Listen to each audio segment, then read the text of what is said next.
안녕하세요. 포인트 성형외과 박남석 원장입니다. 좋아요와 구독을 꼭 눌러주시기 바랍니다.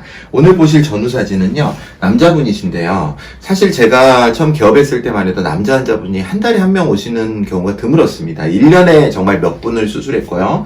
대부분 코 수술이었습니다. 눈 수술은 지극히 드물었는데요. 최근에는 정말 남자 환자분의 비율이 여성 환자분들이 한 4, 5명 하면 1명 정도 할 정도의 비율로 많이 치솟았습니다. 남자분들도 이제 편안한 인상과 함께 좀 잘생겨 보임, 또 남들하고 사회생활을 하면서 좀 더 좋은 인상을 보이기 위해서 성형수술을 많이 하시는 것 같습니다. 또 그러한 효과가 분명히 나타나기 때문에 그 빈도수가 늘어나고 있는 것 같고요. 또 남자분들의 경우에는 상당히 자연스러운 쌍꺼풀, 거의 무쌍꺼풀을 원하십니다. 예전과 다른 점은 코도 많지만 눈이 많아졌다는 것입니다. 물론 남자분들의 다른 부위의 수술은 아직까지 그렇게 많은 것 같지는 않은데요. 눈과 코는 분명하게 늘어난 것 같습니다.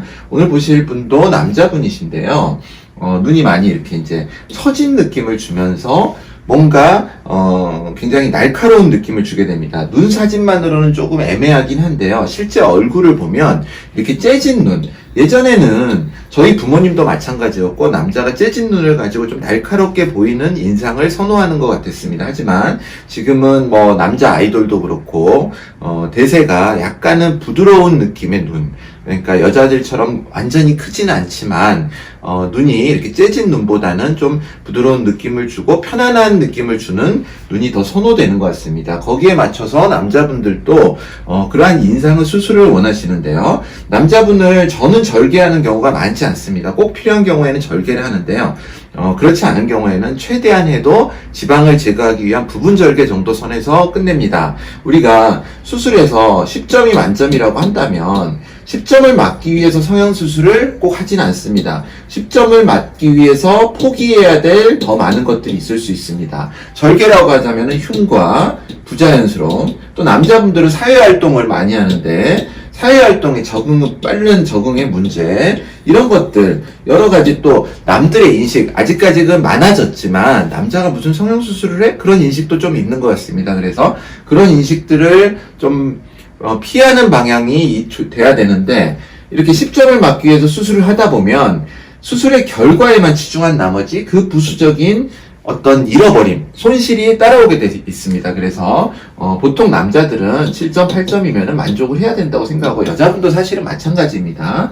그런데 남자분은 특히나 그렇습니다. 남자분의 눈꺼풀에 절개흉이 보이는 거는요, 물론 시간이 많이 지나면 여자들보다는 더 안 보입니다. 왜냐하면 남자들 피부가 좀 더 색조가 더 검고 또 생각보다는 잘 안 보입니다. 그렇지만 절개흉이 남아있고 또 너무 선명한 쌍꺼풀이 보이는 거는 마이너스 요인인 경우가 많습니다. 물론 또 이 남자분들에서 굉장히 작은 수에서는 쌍꺼풀이 굉장히 잘 어울리는 경우가 있습니다. 그런 부분은 이제 상담 시에 시뮬레이션을 해보고 또 환자분이 원하는 부분을 들어본 다음에 쌍꺼풀을 좀 보이게 노출을 하느냐, 특히 이제 좀 나이 어린 친구들, 남자들의 경우에는 쌍꺼풀을 원하는 경우가 있습니다. 20대 초반 정도에는 그게 어울리느냐를 판단한 다음에 상담 후에 결정을 합니다. 성형외과에서 간혹 이제 실장들이 상담하고 수술실에서 의사를 보는 경우가 많습니다. 그거 굉장히 위험한 것이라고 생각을 합니다.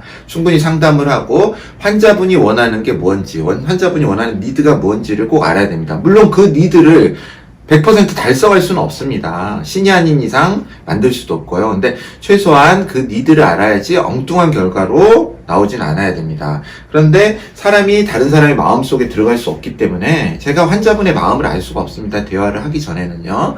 그렇게 대화를 하고도 환자분과 저의 생각이 다를 때도 분명히 있습니다. 그런 경우에 이제 문제가 생기기도 하지만 그런 문제를 최소한으로 하는 거는 충분한 진찰과 상담이라고 생각합니다. 그래서 제 영상을 보시는 분한테 꼭 드리고 싶은 말씀은 수술을 받으시더라도 절대로 의사를 수술방에서 만나는 그런 사태는 벌어지면 안 된다고 생각을 합니다. 수술 직전에 만나서 본인이 말하는 게 얼마나 받아들여질 것이며 또 의사가 이 환자분에 대한 이해가 충분할지는 명확한 사실 아닐까요? 전혀 모르고 수술을 한다고 생각을 하시면 됩니다. 그때는 의사가 의도한 수술만 하게 됩니다.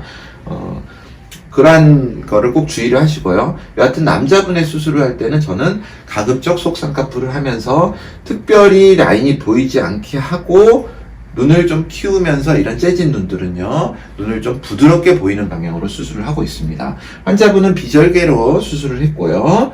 수술 후 한 달째 모습입니다. 굉장히 자연스럽고 수술한 티는 전혀 안 나죠. 눈은 편안해졌습니다. 환자분은 굉장히 눈 뜨는 게, 물론 이제 안검하수와 관계없이 눈을 뜨는 것 자체가 남자분들이 눈두덩이에 조직들이 많고 그러면 눈을 뜨기가 힘듭니다. 그걸 가성안검하수라고 하는데요. 그런 경우에도 쌍꺼풀 수술만으로도 혹은 약간의 눈매 교정을 추가했을 때 선명하고 부드러운 눈이 될 수 있습니다. 좋은 결과라고 생각하고요. 한 달 뒤 모습입니다. 자연스럽고 흉이나 쌍꺼풀 라인은 전혀 보이지 않고 있습니다. 남자 환자분들은 이런 수술 후 방향이 가장 좋다고 생각합니다. 감사합니다. 포인트 성형외과 박남석 원장이었습니다. 여러분의 좋아요와 구독이 저에게 큰 힘이 됩니다. 좋아요를 꾹 눌러주세요. 감사합니다.